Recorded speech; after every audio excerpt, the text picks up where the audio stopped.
Hi, everybody. Welcome to the latest episode of the Impact Series hosted by 4Zero. My name is Michael Palmer. I'm one of the co-founders here at 4Zero and lead recruiter.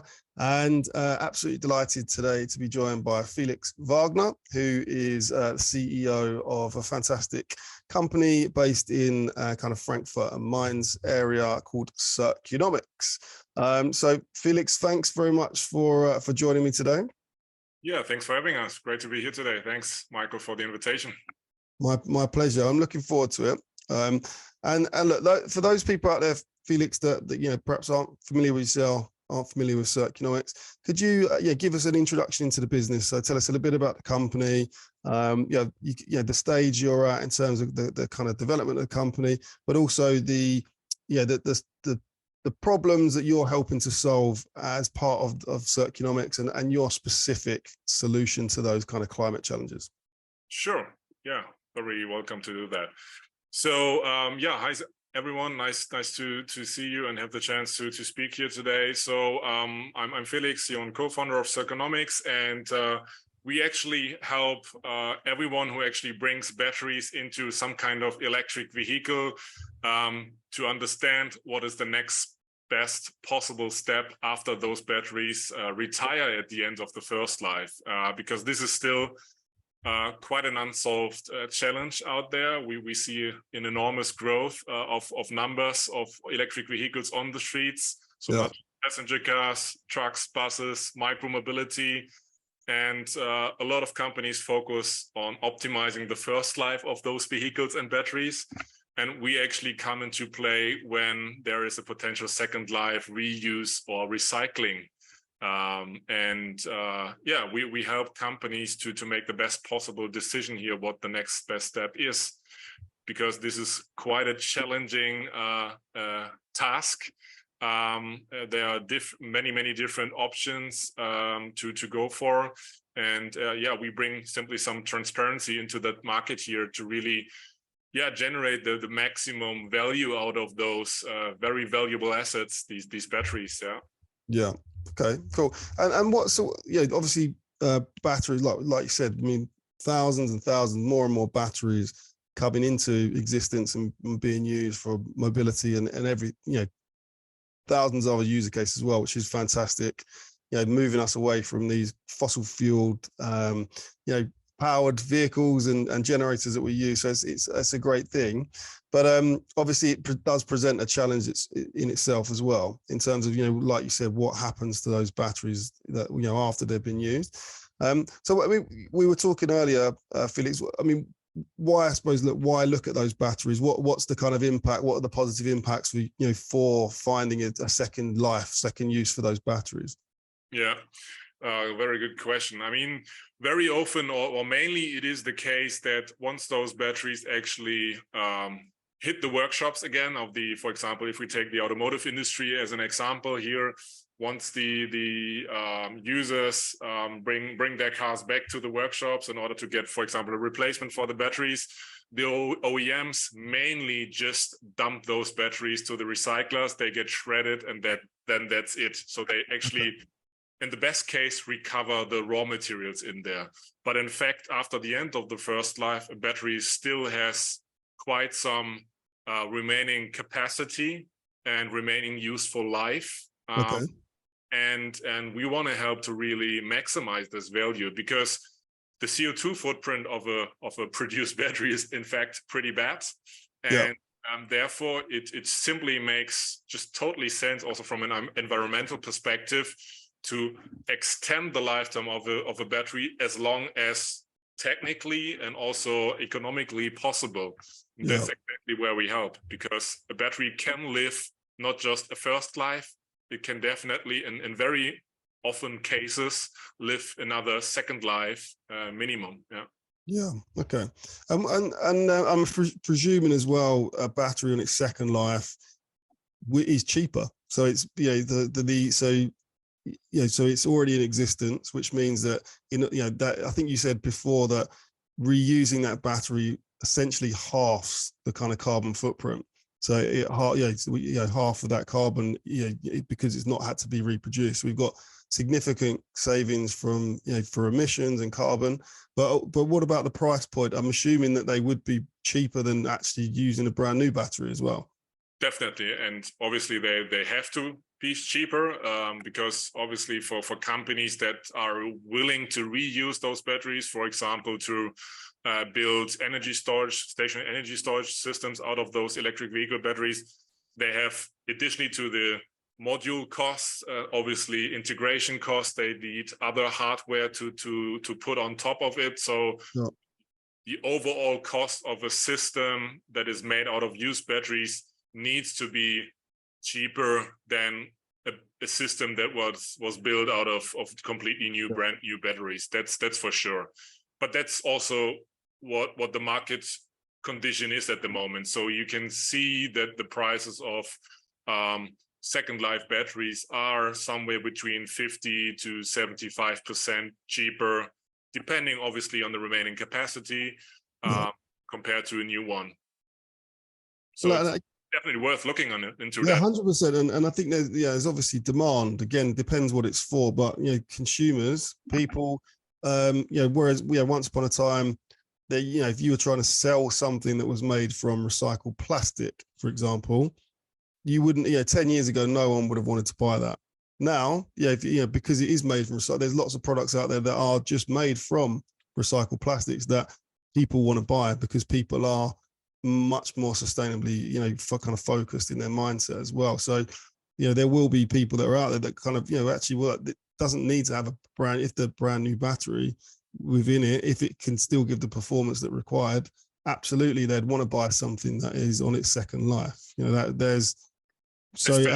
Especially since a battery is something that you as a end customer, you're not touching it. I mean, with plastics in the past, it was very often the case that it just felt differently. The quality was actually not really good. That developed quite well in the last years, but plastics were very often, I have a recycled pen here, and it's something that you, as an end customer, were touching all day, for example, surfaces of recycled plastic. But with a battery, they're sitting in a container. You're not seeing them. They just have to work, and they do work. A recycled or reused battery does work. It's doing the same job. Very cool. And so from Circunomics perspective then, Felix, so in terms of the kind of your business model, I think we were talking earlier, there's sort of three pillars, there's kind of three areas of the business. Can you just kind of go into a little bit of detail about what those three areas of the business are? Sure. So, I mean, if you want to reuse a battery, everything starts obviously with step number one. You need to understand what the quality of the battery is and what the remaining capacity of a battery is at the end of the first life. And that's exactly where we help with our analytics. So we help automotive OEMs, truck bus OEMs to understand what the remaining capacity of a battery is at the end of the first life. And we do this with a data-based approach. So we use the data that the car or truck bus is producing anyways during the operations during the first life, because on every vehicle, there's a BMS, battery management system, sitting on top of each battery.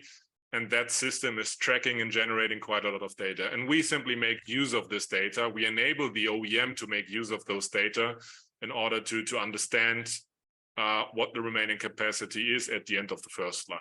So that's where everything starts. We need to understand the quality at step number one.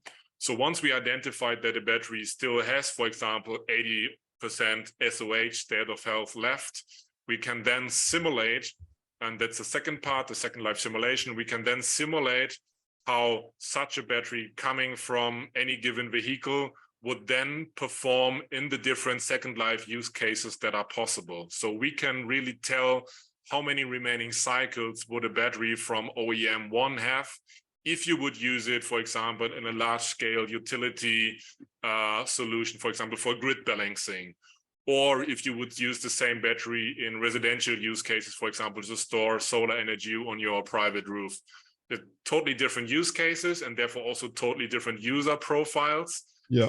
the battery would obviously behave differently in these use cases. And that's why we need to simulate it to match the best possible, let's say, supply and demand on the market. Yeah. And, Okay. well, when talking about supply and demand, we're talking about a market, and that's why we build a marketplace, to really not just recommend the potential sellers of batteries, the automotive OEMs, for example, who a best possible buyer could be. We rather bring them directly together on our marketplace to really match supply and demand and really trade those batteries. And that's kind of how we think about it, because we think it really needs to be an end-to-end approach. The challenge for the automotive OEMs are quite large, and it's always good if you can really help them from A to Z. Yeah, of course. Yeah, I mean, look, that makes a huge amount of sense to be able to monitor, simulate, and then the community around that, the marketplace, to then buy and sell those assets. Because as you said, they are an asset, and some of them will ultimately need to be recycled for their kind of constituent parts, but ones that are suitable for a second life, can they then be acquired by the business that requires them? So it makes a lot of sense. And maybe one thing to add here, I think it is really important that you have some certain intelligence attached to this process, because I mean, we are talking of batteries. I mean, batteries can be quite dangerous if they are not handled in the right way. And there are other marketplaces out there that are, let's say, just an eBay for batteries. Okay. And we see already what is happening out there. There are kind of dodgy businesses and people buying those batteries and doing some kind of weird things. And that's definitely something that we don't want to see. It needs to be a process that is kind of monitored and really facilitating those batteries in a very safe way. Because only if this is top priority, I think the whole value chain is open to reuse batteries. Okay. Otherwise, it will be a problem. So someone that is purchasing the battery via the platform, Circunomics platform, so they'll be able to, do they get some of the data, the statistics, so they can see how that particular battery has performed across its life cycle? They can get to see what the simulate. And they would even see how this battery would perform in their application. So they can actually upload a usage profile. So just, for example, a utility, they want to build like a 2 megawatt container park to store wind energy, just as an example. Okay. So to build such a system, their electrical engineers will build up like a usage profile. So what would be the requirements for the battery systems in terms of technical requirements? And they could upload those requirements to our marketplace, and we matchmake those requirements with a supply that is coming from First Life and say, okay, these kind of batteries match the technical criteria that you have in your Second Life application here. And that's actually how we bring them together. So it's not just a matching on price and volume level, it's really also on the technical level, which we think is very, very important. Yeah. I mean, it sounds like it should, and it should be. Like you said, you don't want these batteries, rogue, kind of companies or people getting hold of those, using them in a way they shouldn't be doing, or putting them into an application that they're not suitable for as well. Exactly. Because like you said, we hear about it a lot, but battery fires and things like that. So we obviously the chemical reactions, we need to make sure that they're handled in the correct fashion. Okay, Felix. Well, look, we are kind of coming towards the end of the kind of allotted time for this now, but in terms of where the company's at the moment, so you said business is around about 15 people, gone very successful so far in terms of fundraising, so over 4 million euros so far across pre-seed, seed, I think you said extended seed as well. You mentioned some government grants and things like that in there, but I understand you do have some exciting news coming up in the kind of not too distant future. So is there anything you want to kind of share about, about anything about the kind of development of the company, where the business is heading in the next 12 to 18 months? Definitely, yes. So in terms of markets, we are definitely now getting more and more also demand from other markets outside of Europe, so mainly also from the US market. So we are definitely expanding our operations to the US in the second half of this year. So that is already in process. So we are definitely also then looking for people probably next year on our for our US operations. Apart from that, we are kind of structuring and beginning the outreach for our Series A that we will close within the first half of 2024. So I think these are two things that the people who might listen should know. Very cool. Well, hopefully, perhaps a good idea once that has happened, and obviously I know these processes, they can take a while, but that once you've launched fully into the States and you've gone through a successful Series A, we can jump back on and record another episode and talk more about what the future looks like, and help to spread the word. Sounds good. Thanks, Michael. Well, Felix, that's it for the Impact Series podcast. So today, so I really do appreciate your time jumping on with me and kind of running through the business. I think it's fascinating company, really interesting approach to the kind of the batteries, and touching on e-waste as well, which we know is kind of a huge problem. So it's good to see that someone out there like yourself, Felix, is looking after that and looking at the way that we can kind of give these assets a really important second life. Great. Thanks, Michael. Thanks for having us. No problem. It's been a pleasure, and I'll speak to you soon. Bye-bye. Bye-bye.